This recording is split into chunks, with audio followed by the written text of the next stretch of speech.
Hello, hello, ते कौन बोला था? कल आप मेरे गांव आए थे ना?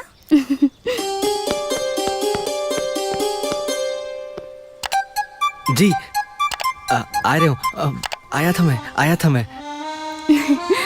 मैं आपको कैसी लगी? बताइए ना, चुप क्यों हो? अच्छा, बहुत अच्छा लगे आप।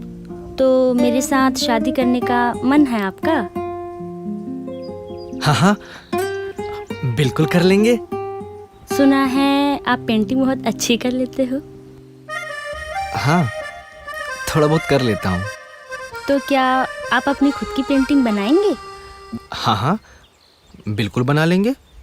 फिर तेमोर पेंटिंग के का करबे? उसको मैं अपने दिल में सजाऊंगी।